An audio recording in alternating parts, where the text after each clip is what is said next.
Chosen one. Silence. Complete stillness. Then a single heartbeat. Thump, thump, thump. Chosen one. Why are you still struggling? Why, after all these years of faithful service, faithful tithing, faithful prayer, are you still worried about next month's rent? Why does everyone else seem to walk through doors that slam shut in your face? Heartbeat intensifies. Stop scrolling. Don't you dare move your finger. This is not a coincidence. Heaven just pressed pause on your entire life to speak directly to you, right now, in this moment. The Creator of the universe has something urgent to tell you, and if you miss it, if you scroll past this divine appointment, you may never get another chance like this again. You thought you were just browsing YouTube, didn't you? You thought this was random. But listen to me carefully. Nothing about this moment is random. The angels in heaven are leaning forward in their seats right now, watching to see if you'll recognize what's happening. Time itself has been suspended so that God can deliver a message that will shatter every limitation you've accepted as truth. You see, while you've been praying for breakthrough, God has been preparing your breakout. While you've been asking for provision, heaven has been positioning your promotion. And tonight, yes, tonight, the wait ends. I can feel it in my spirit as I speak these words.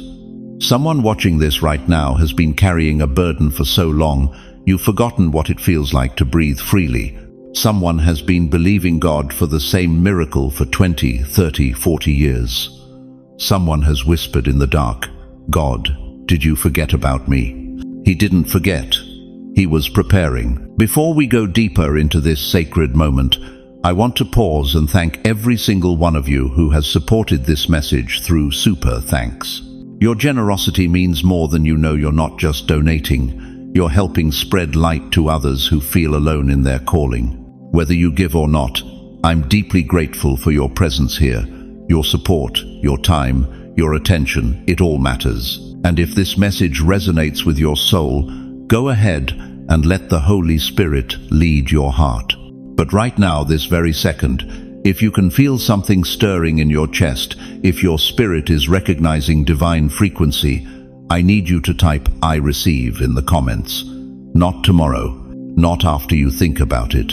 Now, that's not just a comment, that's a prophetic declaration that you're ready to receive what God has been holding back until this exact moment. Hit that like button as an act of faith. Subscribe to anchor yourself to this word. Because I'm telling you right now, if you leave this message, if you let doubt or distraction pull you away before you hear what heaven needs to tell you, you may miss the very word that changes everything. The realm of glory is open. Your name is being called. Will you answer? Tell me something, dear one. When was the last time your phone rang and it wasn't a scammer or a bill collector?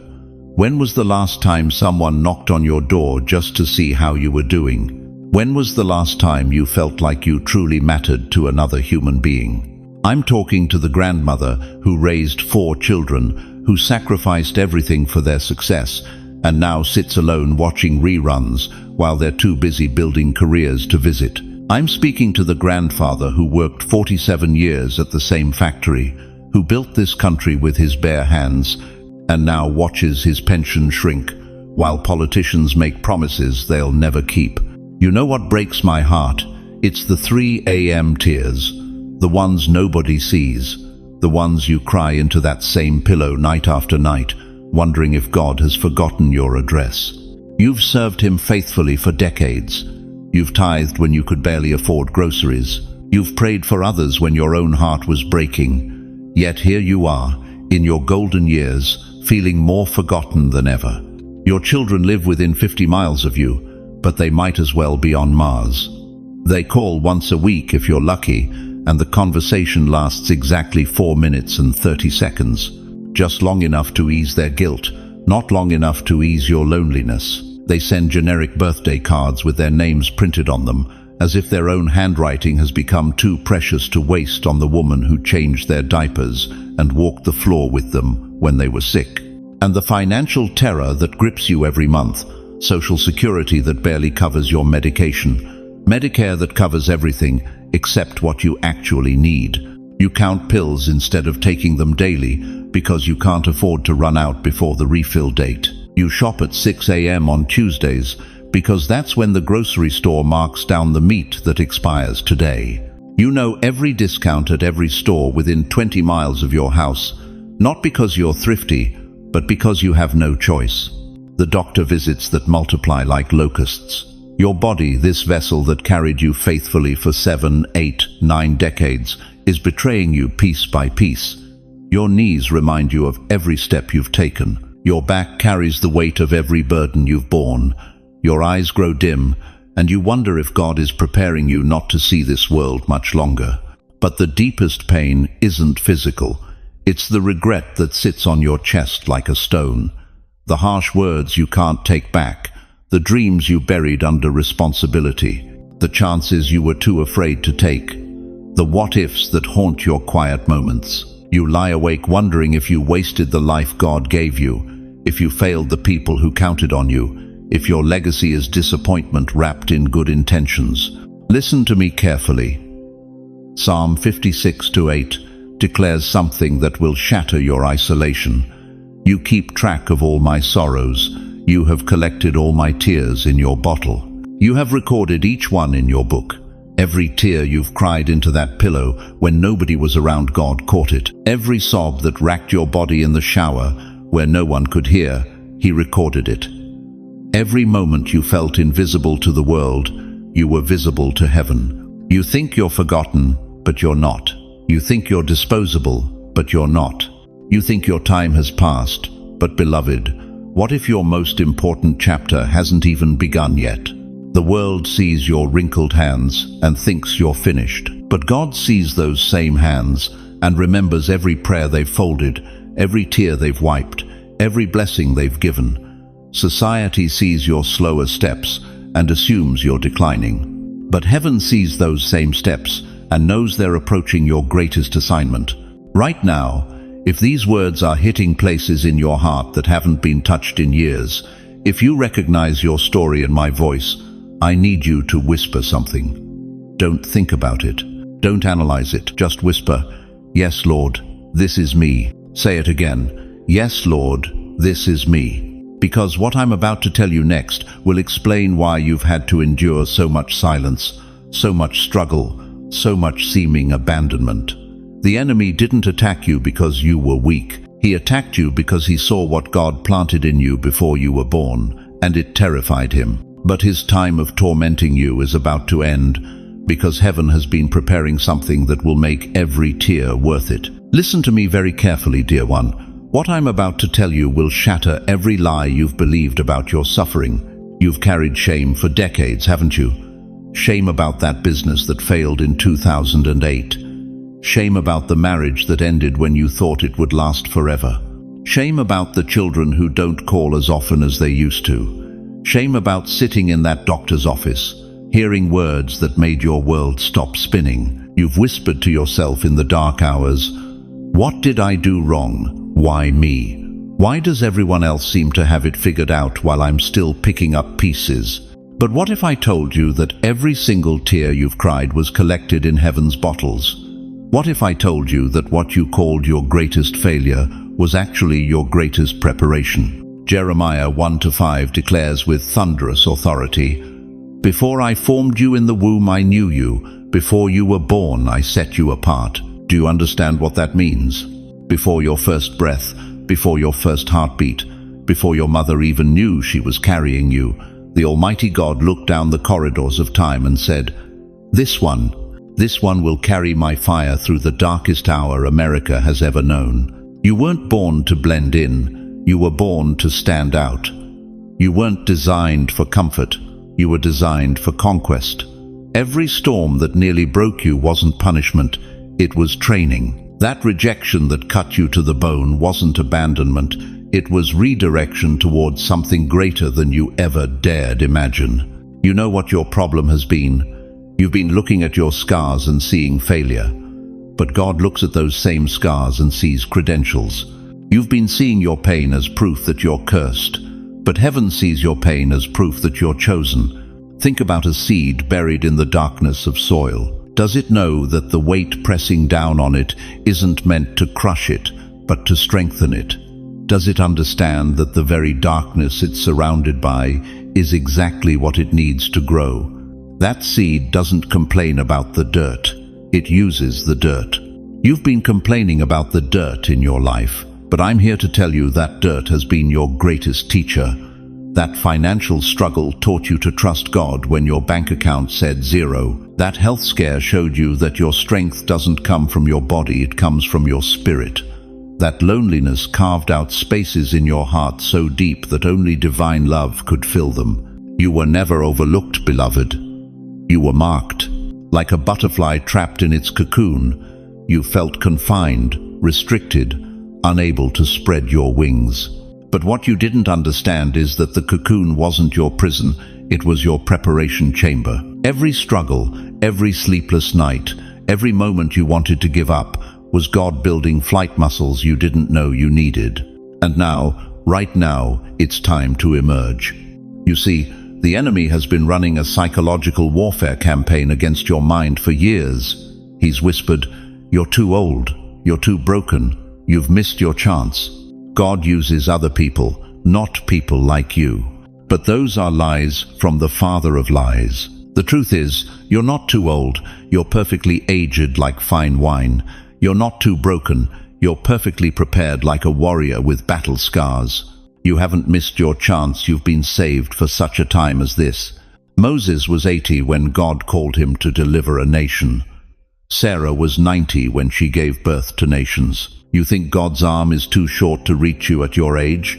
You think his power has an expiration date? Here's what the enemy doesn't want you to know. The very things that tried to destroy you have actually qualified you for your greatest assignment. That betrayal gave you discernment. That financial ruin taught you that God is your provider. That diagnosis showed you that your life is in his hands, not the doctor's hands. You are a warrior who's been scarred but never broken, wounded but never defeated, tested but never destroyed. And every scar tells a story of victory, not defeat. But I need you to do something right now that's going to activate everything I'm telling you. I need you to stop agreeing with the lies and start declaring the truth. I need you to stop seeing yourself as a victim and start seeing yourself as a victor. If this word is hitting your spirit like lightning, if something deep inside you is waking up for the first time in years, I need you to type in the comments, "I am chosen." Not tomorrow. Not when you feel worthy. Right now. That's not just a comment, that's a public confession that will shift the spiritual atmosphere over your life. Because here's what's about to happen. The moment you declare your identity as chosen, heaven takes notice. Angels lean in. The Holy Spirit begins to move. And everything that has been working against you suddenly finds itself working for you. But the question burning in the spiritual realm right now is this. Will you finally embrace the truth of who you are? Or will you spend your remaining years believing the lies about who you're not? You know what breaks my heart? It's watching God's chosen ones, people like you, sitting in their living rooms at 2 a.m., staring at unpaid bills, wondering if their best years are behind them, wondering if God has moved on to younger, stronger vessels. But let me shatter that lie with truth that will shake you to your core. Joseph was 17 when he received his dream. 17. Full of vision, full of fire, full of certainty that greatness awaited him. But then life happened. His own brothers, his own blood, threw him into a pit and sold him into slavery.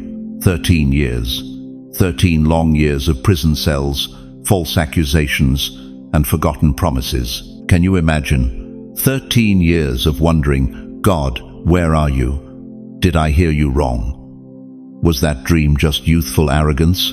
But here's what Joseph discovered in that Egyptian prison, and what you need to understand right now. God wasn't punishing him, God was positioning him.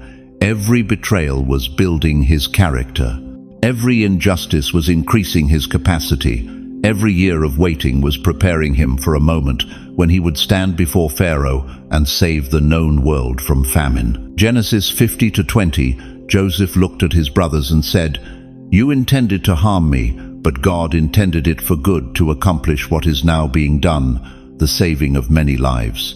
Your pit wasn't punishment, it was preparation. But you're thinking, that's a nice story, but I'm 72 years old. I'm not Joseph. My time has passed. Has it? Let me tell you about Moses.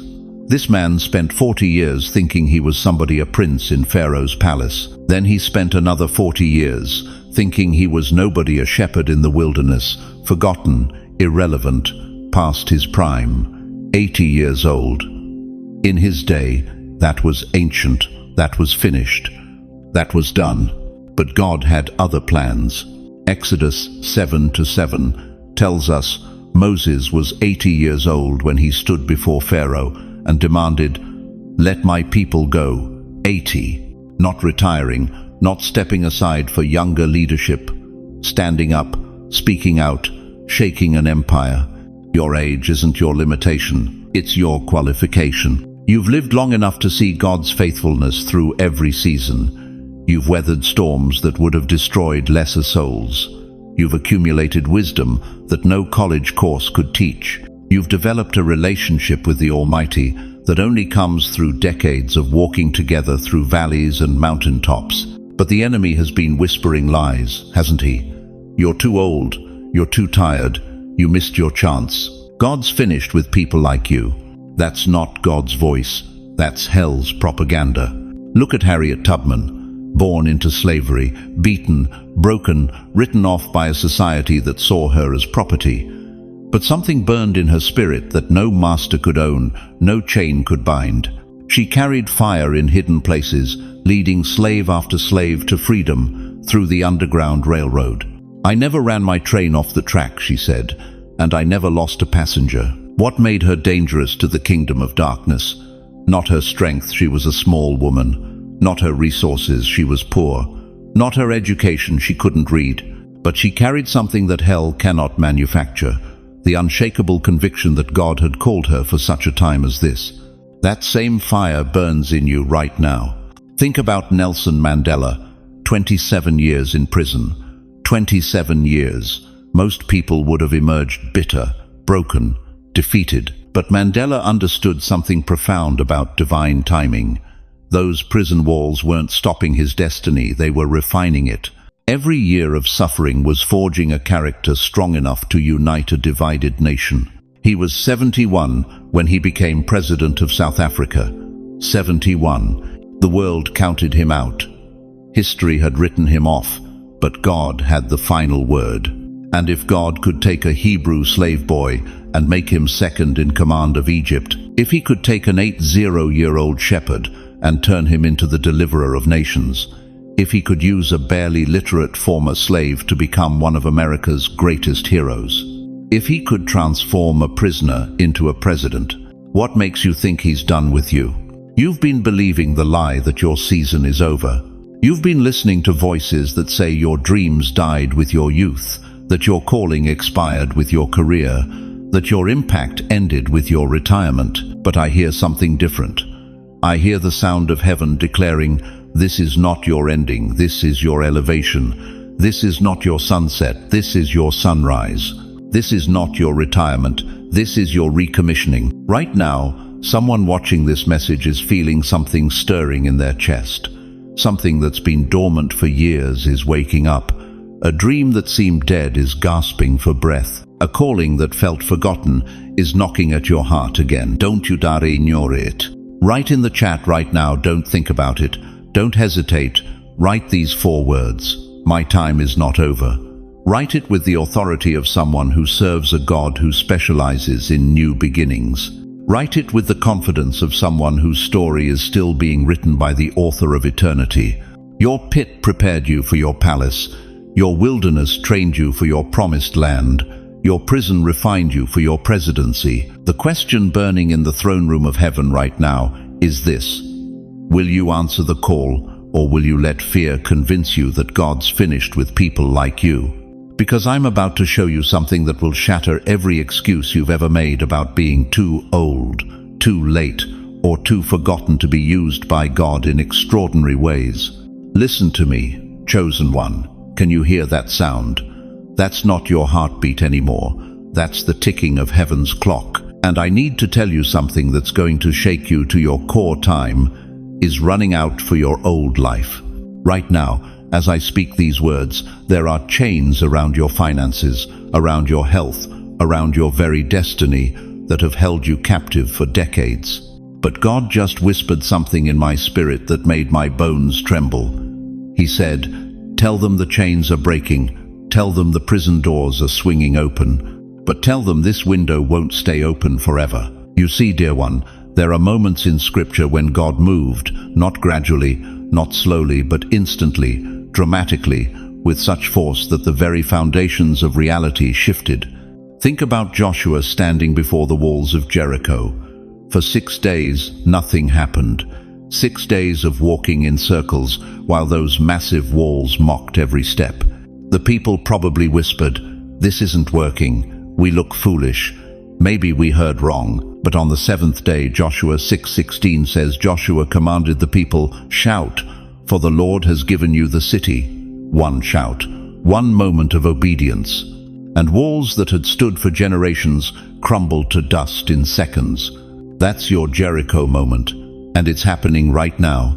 But here's what terrifies me for some of you watching this. Here's what keeps me awake at night praying for God's people. Not everyone who stood at Jericho entered the promised land. Not everyone who witnessed the miracle had the courage to walk through the rubble and claim what God had given them. Some stood there, paralyzed by decades of disappointment, unable to believe that this time, it was really happening. Don't you dare be one of those people. Moses faced the same choice at the Red Sea. Behind him, Pharaoh's army thundering closer.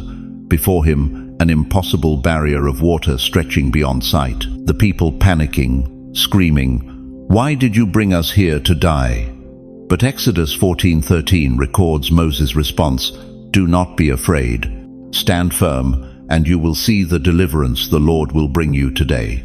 One moment of faith, one step into the impossible, and the sea that should have drowned them became the highway to their freedom.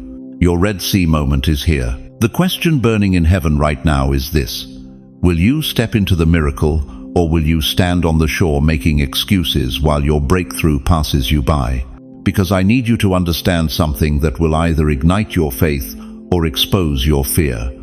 God's timing is not a suggestion, it's a divine appointment. When He says now, He doesn't mean when you feel ready. He doesn't mean when your circumstances align. He means now, and right now, as thunder rolls through the spiritual realm, as heaven's armies position themselves for your victory. Some of you are still hesitating, still questioning, still waiting for a sign when you're living in the sign. Here's the shocking truth that's going to separate the believers from the doubters in the next 7 days. Some of you watching this message will see signs so clear, so undeniable, so perfectly timed, that even your skeptical mind will have to admit God is moving. A phone call you weren't expecting, a door opening that you didn't even know existed, a check in the mail, a conversation that changes everything, a sudden shift in your health, your relationships, your circumstances. But here's the terrifying part. Some of you will see these signs and miss them. You'll explain them away. You'll call them coincidence. You'll let fear convince you that God's favor couldn't possibly be for someone like you. Listen to me with every fiber of your being. The God who created the universe doesn't deal in coincidences. Romans 8:28 declares, "And we know that in all things God works for the good of those who love Him, who have been called according to His purpose." All things, every detail, every moment. The fact that you're still watching this message, the fact that you haven't clicked away, despite every distraction trying to pull you from this moment, that's already your first sign. Heaven orchestrated this divine appointment because your breakthrough is so close you can taste it. But windows close, chosen one. The same God who opens doors can close them. The same God who parts seas can let them crash back together. The children of Israel had one night to apply the blood to their doorposts before the angel of death passed over. Noah had 7 days to get into the ark before the flood came. Lot's family had 1 moment to flee Sodom before fire fell from heaven. Your moment is now. I want you to do something that's going to feel foolish to your natural mind, but we'll anchor this prophetic word in the realm of the Spirit. Right now, don't wait. Don't think about it. Write today's date in the comments below. Not tomorrow's date, today's. That date is about to become your spiritual timestamp, the moment heaven marked as your shift from struggle to supernatural breakthrough. Because 7 days from now, when the signs start manifesting, when the doors start opening, when the provision starts flowing, you're going to look back at this date and remember this was the moment everything changed. But only if you have the courage to step into the miracle that's already been prepared for you. The chains are breaking right now. Can you hear them snapping? Your old life is ending. But the question that will determine your destiny is this: will you have the faith to walk into your new one? But I need to stop right here and speak to the elephant in the room. The voice that's been whispering lies in your ear for years. Some of you are sitting there thinking, this message isn't for me. I'm too broken. I've made too many mistakes. My story is finished. Dear chosen one, let me tell you what I see when I look at you through heaven's eyes. You think your scars disqualify you. You believe your failures have cancelled your calling. You've convinced yourself that God's looking for perfect people to do His perfect work. That's the biggest lie the enemy has ever sold you. You see those hands of yours, the ones shaking as you hold your phone, those weathered hands that have wiped away more tears than you care to count. Those same hands have also prayed prayers that moved heaven. They've comforted broken hearts. They've served when no one was watching. Your scars aren't shame, beloved. They're your credentials. Look at Peter, the man who denied Jesus 3 times. Not once, not twice, 3 times. In Jesus' darkest hour, when the Savior needed him most, Peter said, I don't know this man. Can you imagine the shame, the crushing weight of that betrayal? Peter thought his story was over. He went back to fishing, convinced he was finished. But Jesus had other plans. John 21:17 records Jesus asking Peter 3 times, do you love me? 3 questions to restore 3 denials. Jesus didn't just forgive Peter, He commissioned him, feed my sheep. The man who failed became the rock upon which the early church was built. Your biggest failure might just be your greatest qualification. Think about Job. This man lost everything in a single day. His children, his wealth, his health, his reputation. His own wife told him to curse God and die. Job 2-9. His friends accused him of secret sin. He sat in ashes, scraping his sores with broken pottery, and cried out, why was I not stillborn? But here's what Job didn't know while he was sitting in those ashes. God was setting him up for the greatest comeback in human history. Job 42:10 tells us that the Lord restored his fortunes and gave him twice as much as he had before. Twice as much. That's not just restoration, that's divine multiplication. The very thing you thought disqualified you is the reason God chose you. You think God needs your perfection. He needs your broken pieces. You think He wants your strength. He wants your surrender. You think He's looking for people who've never failed. He's looking for people who've learned to get back up. Moses was a murderer. David was an adulterer. Rahab was a prostitute. Paul was a terrorist. Mary Magdalene was demon-possessed. Yet these are the names written in golden letters across the pages of Scripture. Not because they were perfect, but because they were available. Your story isn't over, dear one. It's just getting to the good part. I need you to understand something that's going to change everything. Every tear you've cried in secret, God collected it. Psalm 56:8 says, you keep track of all my sorrows. You have collected all my tears in your bottle. Every sleepless night when you wondered if anyone cared, He was there. Every moment you felt invisible, forgotten, written off by the world, heaven was taking notes. Right now, at 70, 80, 90 years old, you think your season is over. But what if I told you that every year of your life was preparation for this moment? What if those decades of struggle weren't punishment, but boot camp? What if God was developing something in you that could only be forged through fire? Sarah was 90 when she gave birth to Isaac. 90 years old. Abraham was 75 when God called him to leave everything familiar. Moses was 80 when he faced Pharaoh. Your age isn't your limitation. Your experience is your ammunition. The world sees your wrinkles and thinks decline. God sees your scars and thinks, finally, someone who knows how to trust me in the dark. You've survived what should have killed you. You've endured what should have broken you. You're still here, still breathing, still believing, not by accident. You're here because heaven has something for you that requires someone who's been tested, tried, and proven faithful. I need you to close your eyes right now. Don't think about it. Just close them. Take a deep breath. And I want you to say these words out loud, right where you are. My story is not over. God's hand is still on me. Say it again, louder this time. My story is not over. God's hand is still on me. Can you feel that? That's stirring in your chest. That's not nostalgia. That's prophecy. That's the Holy Spirit confirming what I'm speaking over your life right now. Your greatest chapter isn't behind you. It's ahead of you. And everything you've been through was just the preparation for what God is about to release through you.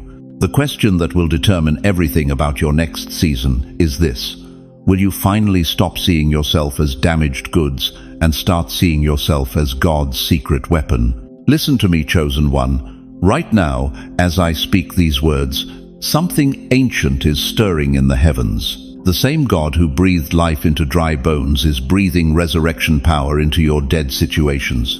But I need you to understand something that will shake you to your core. Your breakthrough isn't coming tomorrow. It's not coming next week.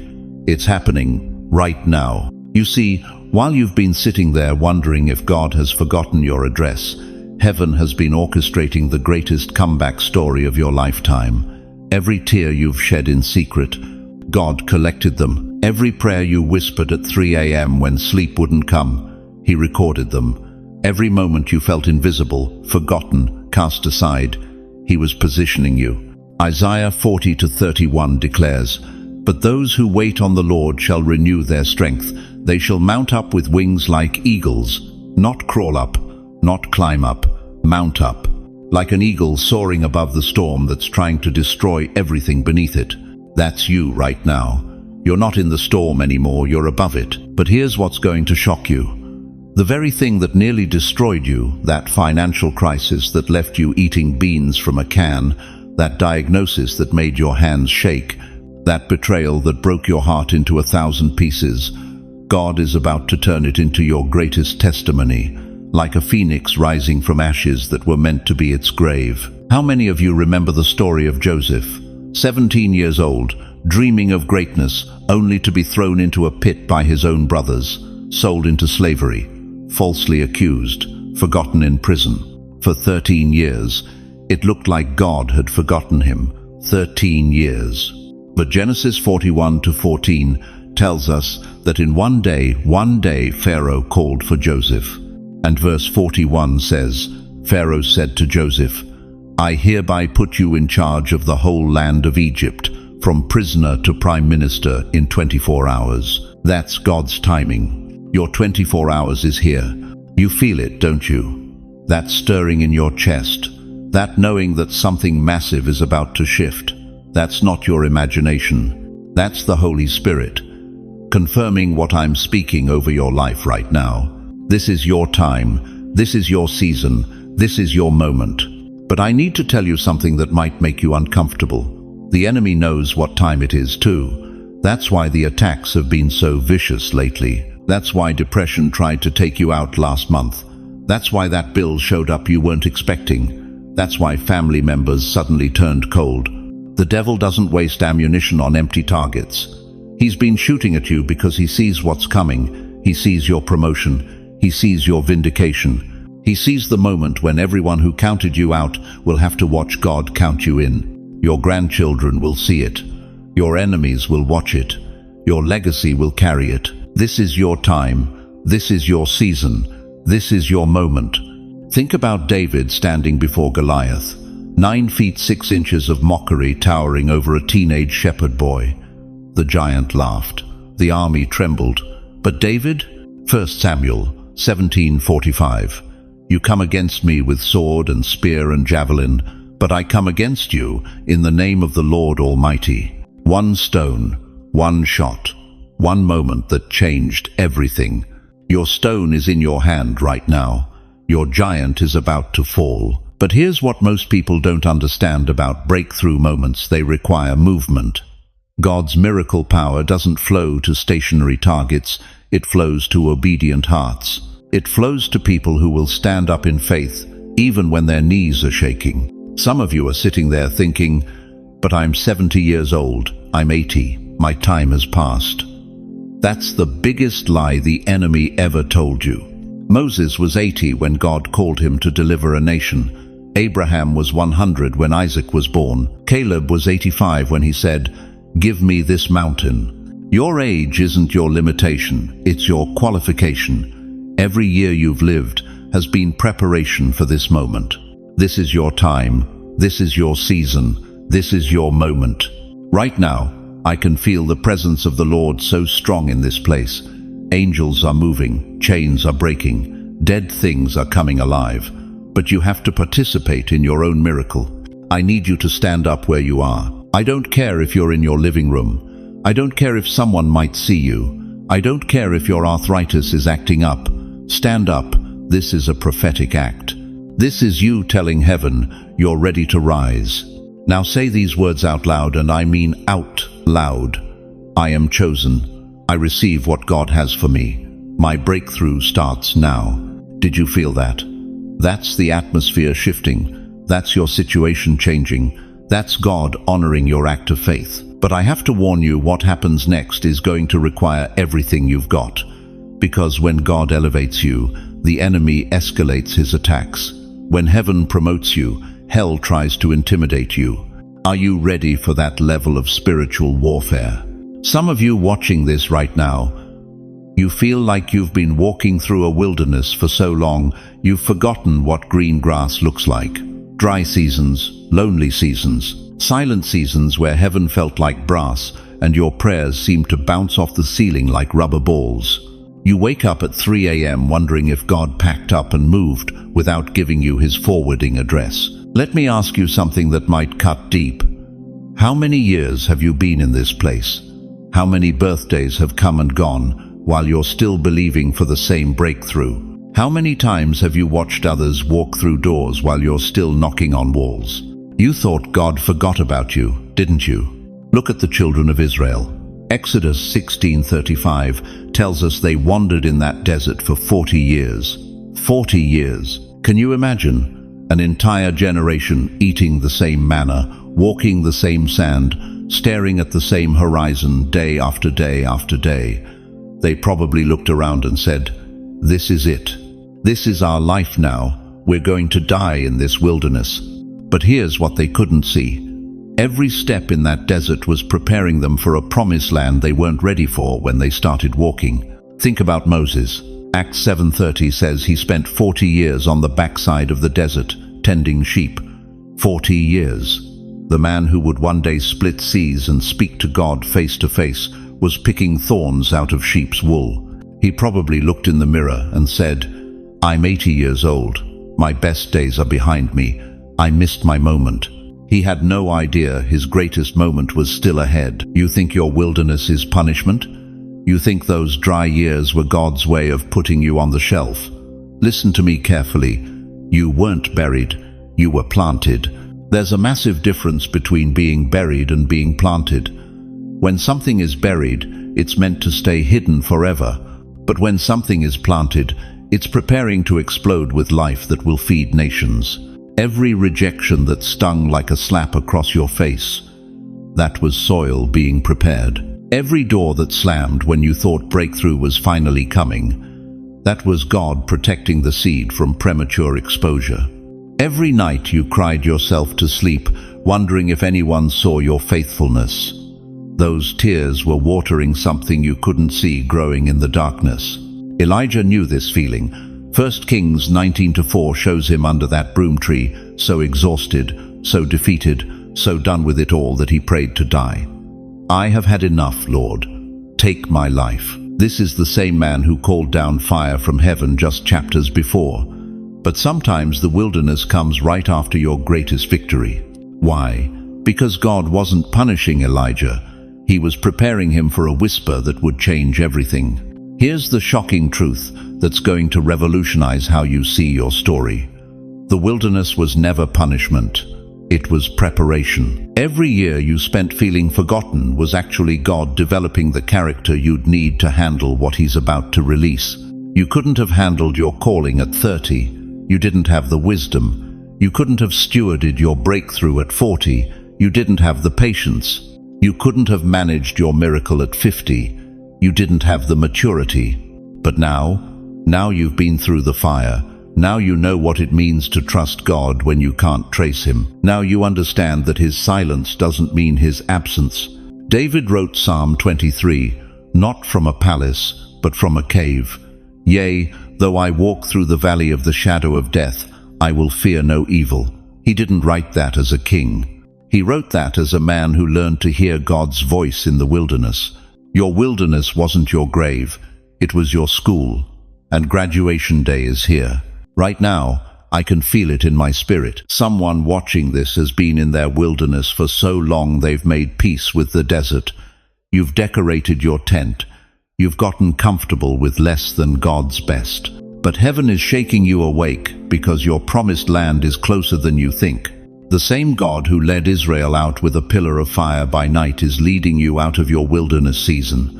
The same God who turned Moses' rod into a serpent is about to turn your wilderness into a weapon. The same God who sent ravens to feed Elijah in the desert has already dispatched your provision. But you have to start walking. You have to stop camping in the place that was only meant to be a passage, not a permanent address.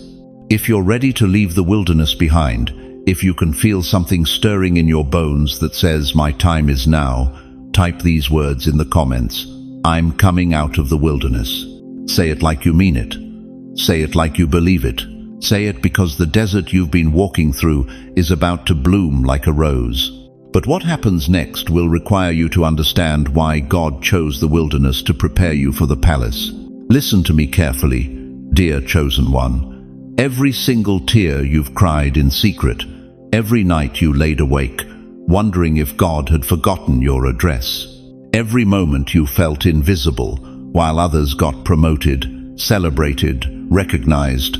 None of it was wasted. You see, while the world was applauding the visible victories, heaven was recording the invisible faithfulness.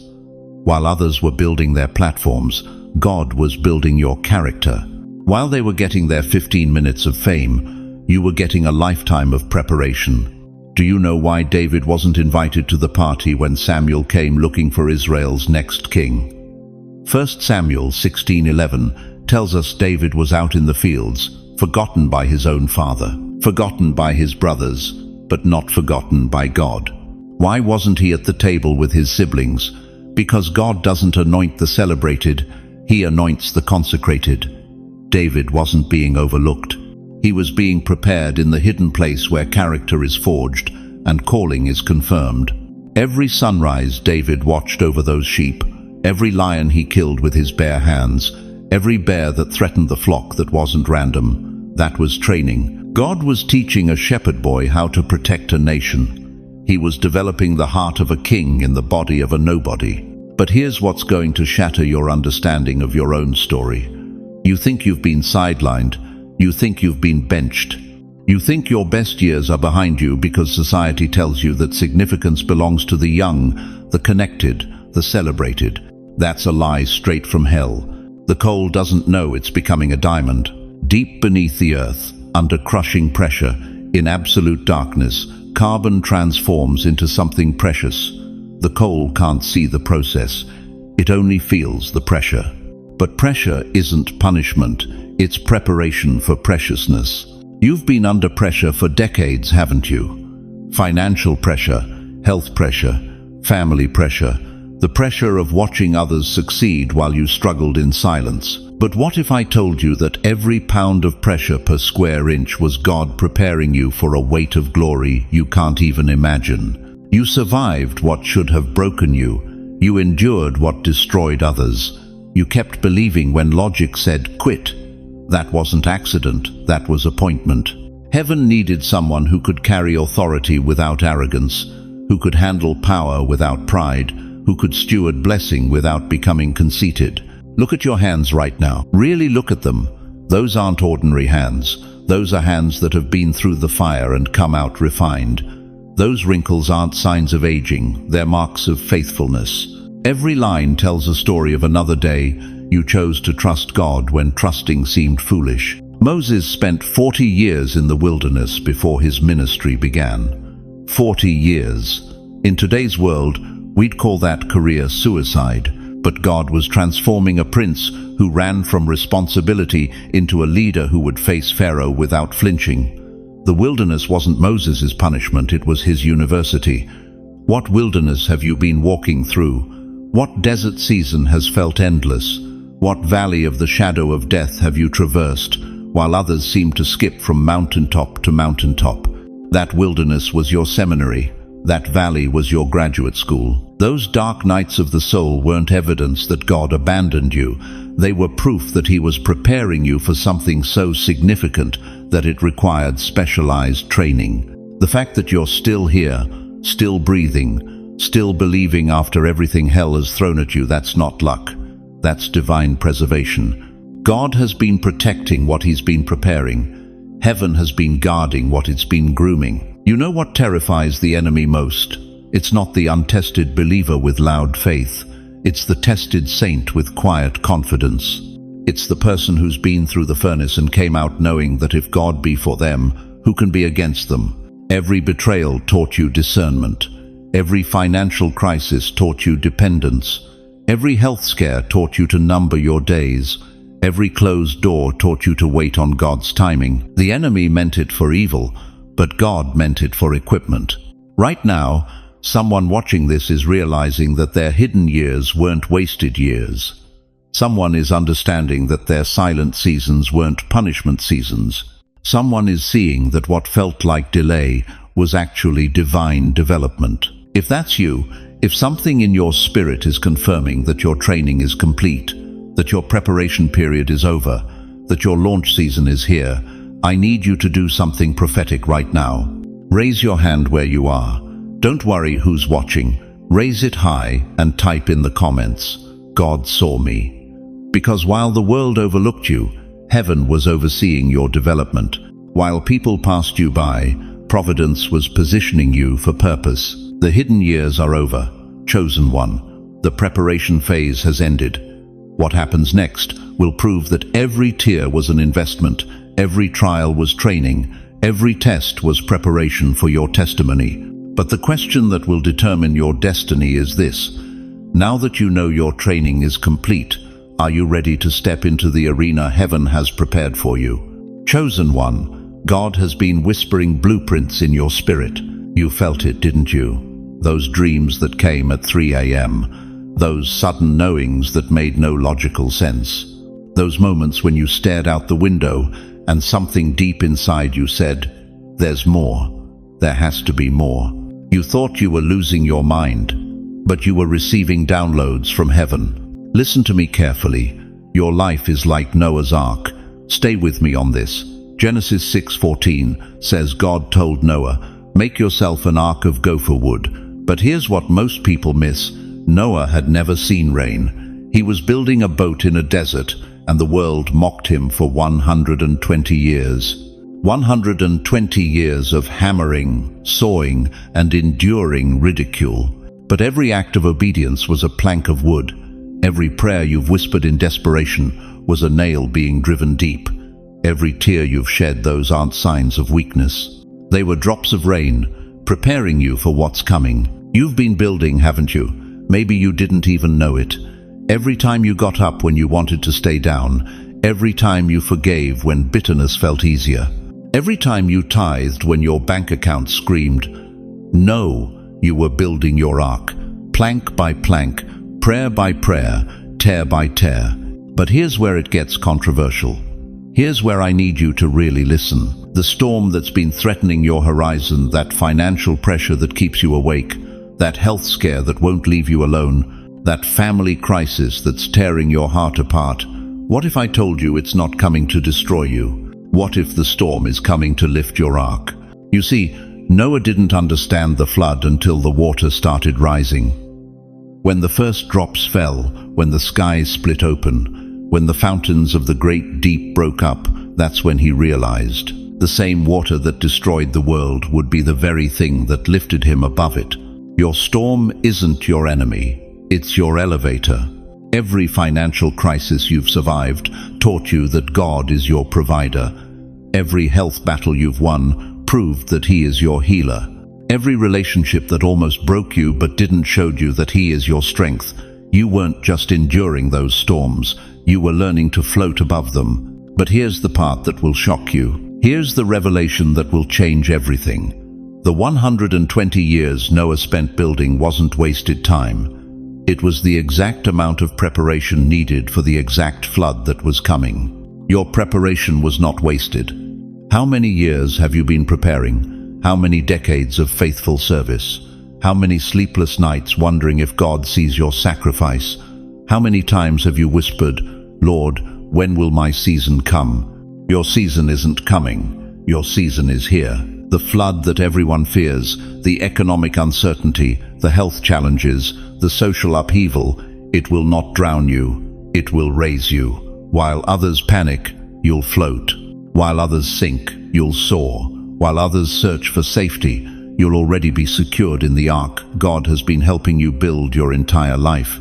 Genesis 7:17 says, "The flood continued 40 days on the earth.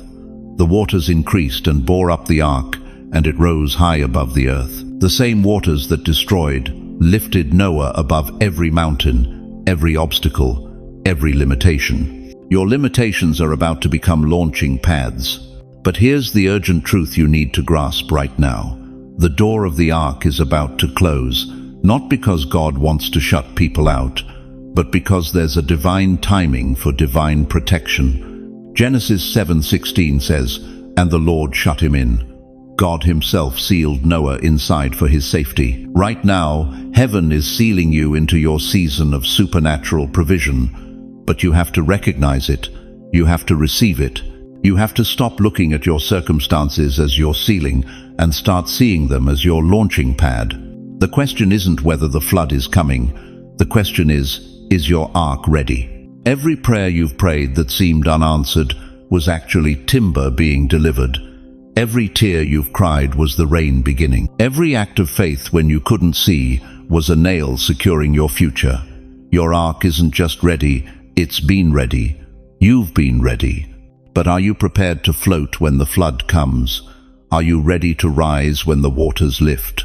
Are you prepared to look down at the very circumstances that used to overwhelm you and realize they're now beneath your feet? Type in the comments right now, "My ark is ready." Not because you feel ready, not because everything makes sense, but because faith declares what God has already prepared before your feelings catch up to your destiny. The storm clouds are gathering, chosen one. But for you, they're not bringing destruction, they're bringing elevation. And when the rain starts falling, when the waters start rising, when the world starts wondering how you're floating above what's drowning them, you'll know the truth. You weren't just surviving the storm, you were being prepared to sail above it. Dear chosen one, I need to ask you something that's going to cut straight to your heart. Look at your family tree. Really look at it. What do you see? Do you see the same patterns repeating like a broken record? The same struggles passing from your grandparents to your parents to you. The same financial lack that kept your grandfather working 3 jobs just to put food on the table. The same addiction that claimed your father's dreams and nearly destroyed your childhood. The same divorce papers that your mother signed, that her mother signed before her. You've been living under a curse that wasn't even yours to carry. But listen to me carefully. You are not here by accident tonight. You are the breakthrough generation. You are the one heaven has been preparing to shatter every chain that has bound your bloodline for decades.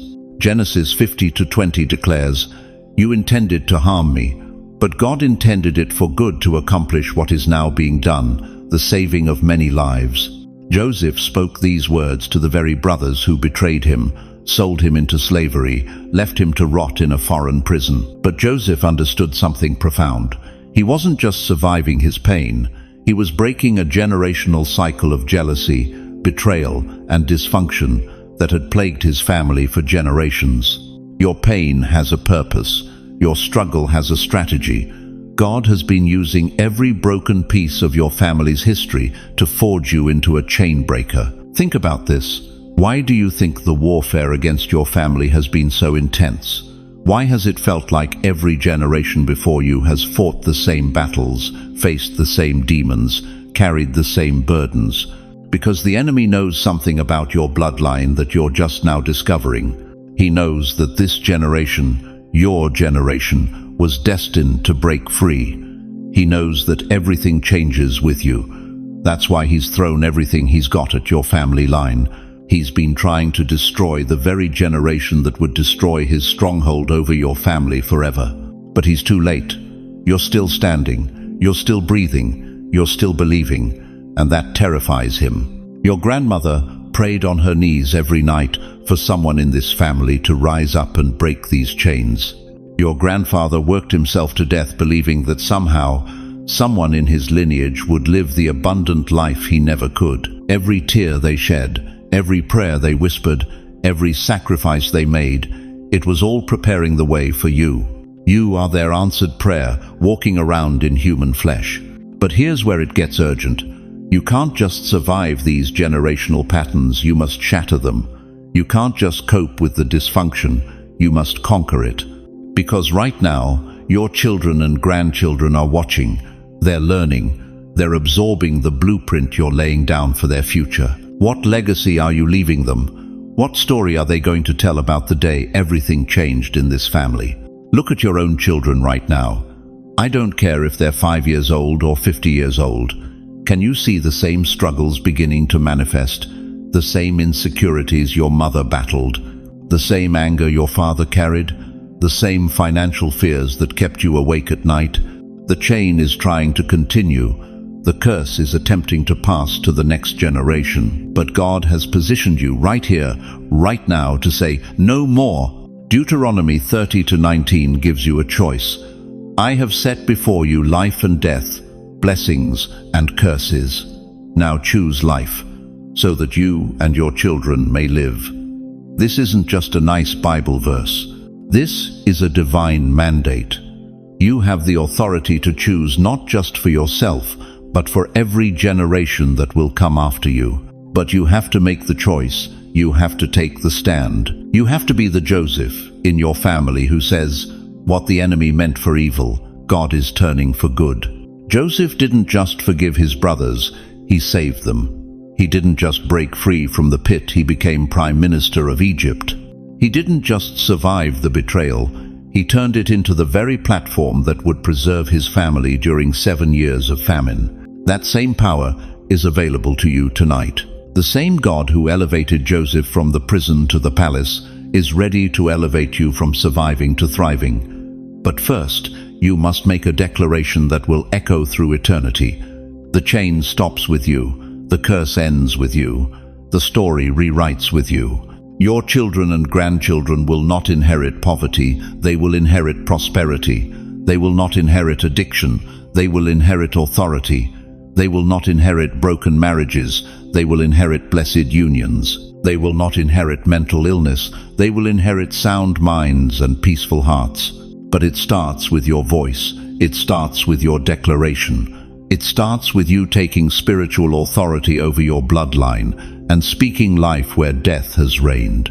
Right now, I need you to do something that will terrify every demon that has been tormenting your family for generations. I need you to stand up, yes, physically stand up wherever you are, and declare these words out loud.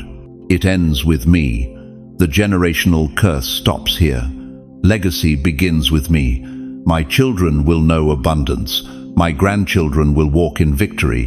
The dysfunction dies with me. The blessing begins with me. Say it until you feel the shift. Say it until the atmosphere changes. Say it until every generational stronghold trembles at the sound of your voice backed by heaven's authority. Type those words in the comments right now. It ends with me. Legacy begins with me. Because chosen one, The generations that come after you are depending on the stand you take tonight. The sound of rushing water fills the air. Can you hear it?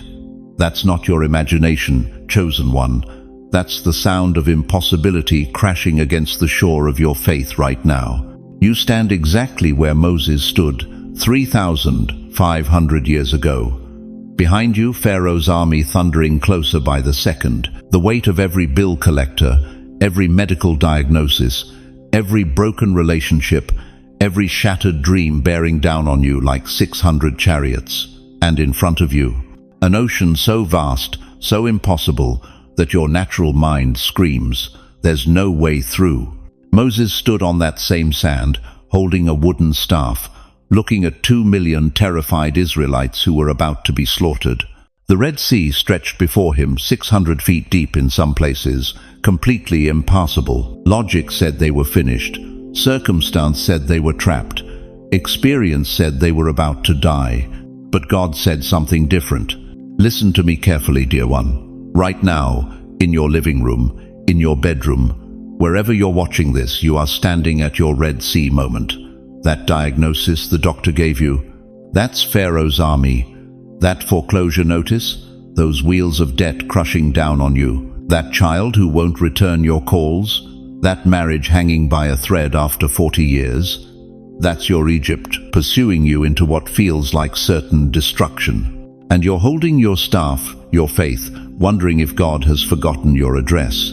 Exodus 14:13 records Moses' words, "Do not be afraid, stand firm, and you will see the deliverance the Lord will bring you today." But here's what they don't tell you in Sunday school. Moses said those words while his own heart was pounding, while sweat poured down his face, while 2 million people were screaming at him to do something, anything. He didn't feel brave. He felt terrified, just like you do right now. You want to know what the real Red Sea decision is? It's not whether God can part the waters. It's whether you'll lift the staff when you can't see how it's going to work. It's whether you'll take the step when the ground looks like it's going to swallow you whole. Mrs. Henderson from Brooklyn knows exactly what I'm talking about. At 73 years old, she got the call every parent dreads her son had overdosed. Dead on arrival. Standing in that hospital hallway, she faced her Red Sea. Behind her, a lifetime of guilt, wondering where she went wrong. In front of her, an ocean of grief so deep she thought she'd drown. But she lifted her staff of faith and declared, "God, I don't understand, but I trust you." 3 days later, 3 days, her son opened his eyes. The doctors called it medically impossible. What ocean is staring you down right now? Is it that mountain of credit card debt that keeps you awake at 3 a.m.? You've robbed Peter to pay Paul so many times you don't even remember who you owe anymore. The minimum payments eat up your social security before you can buy groceries. Behind you, the shame of a lifetime of financial mistakes. In front of you, an impossible sea of red ink. Or maybe it's that silent war zone your home has become. You and your spouse of 45 years now sleep in separate beds, eat at separate times, live separate lives under the same roof. The love that once burned bright has cooled to polite indifference. Behind you, decades of unresolved hurt. In front of you, an ocean of loneliness that stretches to the horizon. Perhaps it's your body betraying you after a lifetime of faithful service. That knee replacement that didn't work, that heart that skips, beats when you climb stairs. That memory that isn't as sharp as it used to be. Behind you, the vigor of youth that's never coming back. In front of you, an ocean of increasing dependency that terrifies you to your core. Here's what Moses discovered in that moment when the impossible became inevitable. The Red Sea doesn't part for the confident, it parts for the committed.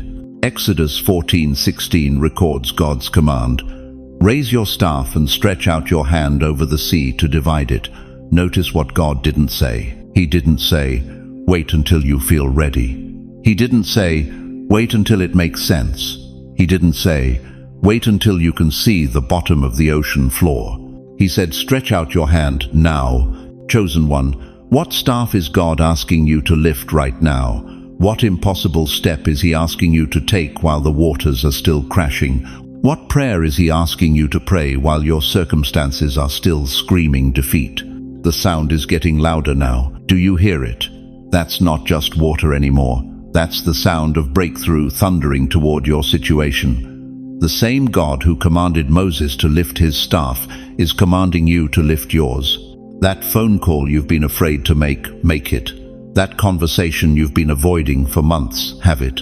That check you've been afraid to write to seed into God's kingdom, write it.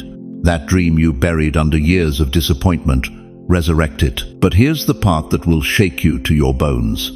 Moses had to keep his staff raised for hours. His arms ached, his muscles screamed, his faith wavered. But he didn't lower that staff until every last Israelite walked through on dry ground. Your Red Sea moment isn't just about the miracle. It's about your willingness to keep your faith raised, even when your arms are tired, even when people are doubting you, even when the miracle is taking longer than you expected. Right now, I need you to do something prophetic. I need you to write today's date in the comments. Not tomorrow's date, not yesterday's date, today's date. That becomes your Red Sea moment. The day you stopped looking at the impossibility and started walking toward the other side. Because, chosen one, while you've been staring at the water wondering how God could possibly make a way, he's been holding back an ocean with his bare hands, waiting for you to take the first step. The waters are about to part, but only if you move forward while they're still crashing. What are you waiting for? You made it. You're still here. And that tells me everything I need to know about the fire burning in your chest right now. Do you remember where we started? Do you remember that valley of despair, that pit of wondering if God had forgotten your address? That season when your prayers felt like they were bouncing off a concrete ceiling and falling back down to mock your faith. But look at you now. Look where you are. You climbed out of that valley, step by agonizing step, and you didn't even realize you were ascending until this very moment. This is your mountaintop, chosen one. This is your revelation. You know what's happening to you right now? The same thing that happened to Elijah when he stood on Mount Horeb, broken and exhausted, begging God to let him die. 1 Kings chapter 19 tells us God sent a mighty wind that tore the mountains apart and shattered the rocks, but the Lord was not in the wind. Then came an earthquake that shook the very foundations of the earth, but the Lord was not in the earthquake. Then fire blazed across the mountain, but the Lord was not in the fire. And after the fire, a gentle whisper. That whisper you're hearing right now in the depths of your spirit. That's not your imagination. That's the voice of the Almighty speaking directly to your soul, confirming what I'm about to reveal to you. The valley you walked through wasn't punishment, dear one. It was preparation. Every tear you cried was watering the soil for this harvest moment. Every night you couldn't sleep was God keeping you awake, so you'd be alert for this divine appointment. Every door that slammed in your face was heaven, protecting you from settling for less than the extraordinary breakthrough that's about to unfold in your life. You've been asking yourself the wrong question. You've been wondering, why me, God? Why have I had to suffer so much? But the real question, the question that changes everything, is this. What was God building in me during all that pain that he couldn't build any other way? Moses spent 40 years in the wilderness before God used him to deliver a nation. David spent years running from King Saul before he touched the throne. Joseph rotted in prison for years before he ruled Egypt. Your wilderness wasn't your waste. Your waiting wasn't wasted time. It was your graduate school in faith. And now you're about to understand why you had to go through everything you went through to get to this moment. Because what I'm about to tell you requires the kind of spiritual muscle that can only be built in the valley of weeping. Here's the shocking truth they don't want you to know. Your greatest pain has been your greatest qualification for your next assignment. The enemy thought he was destroying you with that betrayal, that loss, that financial collapse. But God was actually certifying you, graduating you, preparing you for a level of authority that only comes through tested faithfulness. You survived what should have killed you. You're still standing when others fell. You're still believing when logic said, quit. Do you understand what that makes you? It makes you dangerous to the kingdom of darkness. The very fact that you're watching this message right now, that your spirit is resonating with these words like a tuning fork struck at heaven's frequency, is proof that you carry something the world desperately needs. Your scars aren't marks of shame, they're credentials of compassion. Your wounds aren't signs of weakness, they're wells of wisdom that broken people will drink from. But here's where it gets urgent. Here's why this moment matters more than any other in your entire 70, 80, 90 years on this earth. The glory you're about to see will make every step of that climb worth it. The breakthrough that's headed toward your life right now will cause you to fall to your knees and weep tears of gratitude for every single trial that prepared you to handle this level of blessing without being destroyed by it. This is not just survival anymore, chosen one. This is revelation. You're not just getting through another day, you're stepping into the reason you were born. The pain is over, the preparation is complete. The promotion has been signed, sealed, and is being delivered by angels who have been waiting for you to reach this exact altitude of faith. Can you feel it?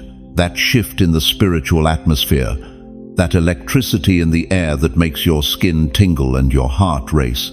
That's the presence of the Most High settling over your life like a cloud of glory, preparing to rain down blessings you've never seen, open doors you never imagined, and fulfill promises you thought had expired. I need you to do something right now that's going to sound crazy, but will change everything. Close your eyes. I'm serious. Close them right now. Take the deepest breath you've taken in years. Feel that oxygen filling your lungs. That's the breath of God, filling you with new life, new hope, new power. Now whisper these words. Show me, Lord.